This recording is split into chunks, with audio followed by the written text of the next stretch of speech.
খবর 24 সাথে আপনাকে স্বাগত।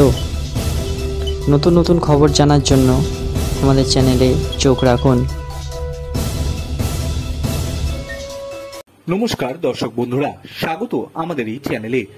চন্দ্রযান 3-এর সাফল্যের পর এবার ইসরো পরবর্তী পর্যায় নিয়ে চিন্তা ভাবনা শুরু করেছে। তোড়জোড় শুরু হয়েছে চন্দ্রযান 4 অভিযানের। ইতিমধ্যেই ভারতীয় মহাকাশ গবেষণা সংস্থা জানিয়ে দিয়েছে চন্দ্রযান 4 2 ধাপে উৎক্ষেপণ করা হবে। ওই অভিযানের লক্ষ্যগুলি স্পষ্ট করেছে ইসরো। চন্দ্রযান 4-এর অভিযান সফল হলে আমেরিকা, রাশিয়া এবং চীনকে টেক্কা দেবে ইসরো। এই দেশগুলিতে ইতিমধ্যেই যে কাজ করেছে তা ভারতও করে দেখাতে চলেছে।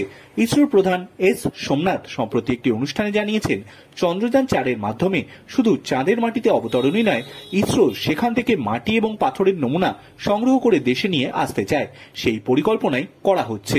এখনো পর্যন্ত এই কাজটি করতে পেরেছে 3টি দেশ, আমেরিকা এবং তার অ্যাপোলো অভিযানে, সোভিয়েত ইউনিয়ন তার লুনা অভিযানে এবং চীন তার চ্যাং অভিযানের মাধ্যমে এই কাজ করে দেখিয়েছে। ইসরোর চন্দ্রাভিযান 4 অভিযান সফল হলে ভারত চতুর্থ দেশ হিসেবে ওই স্বীকৃতির অধিকারী হবে। চন্দ্রযান সিরিজের চতুর্থ অভিযানটিতে যে লক্ষ্য সামনে রেখে ইসরো এগোচ্ছে সেগুলি হল চাঁদের মাটিতে নিরাপদ এবং সুরক্ষিত সফট ল্যান্ডিং, চাঁদের মাটির নমুনা সংগ্রহ করা এবং তা সংরক্ষণ করা, চাঁদের মাটিতে ঘুরে বেড়ানো, একটি মডিউল থেকে অন্য মডিউলে চাঁদের মাটিতে নমুনা পাঠানো, চাঁদ থেকে নমুনা সঙ্গে নিয়ে আবার পৃথিবীর কক্ষপথে প্রবেশ করা। চন্দ্রযান 4-এর আগে চন্দ্র অভিযানগুলির চেয়ে অনেক জটিল এবং কঠিন হতে চলেছে বলে মনে করছেন বিজ্ঞানীরা। এই অভিযানে 2টি ধাপে 2টি ভিন্ন লঞ্চ ভেহিকল ব্যবহার করা হবে।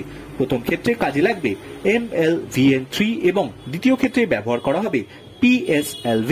চন্দ্রযান 4-এর 5টি আলাদা আলাদা মহাকাশযান থাকবে বলে জানা গিয়েছে।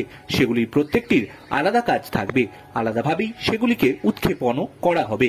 তবে এখনো পর্যন্ত ইসরোর তরফে এই উৎক্ষেপণের কোনো দিনক্ষণ ঘোষণা করা হয়নি।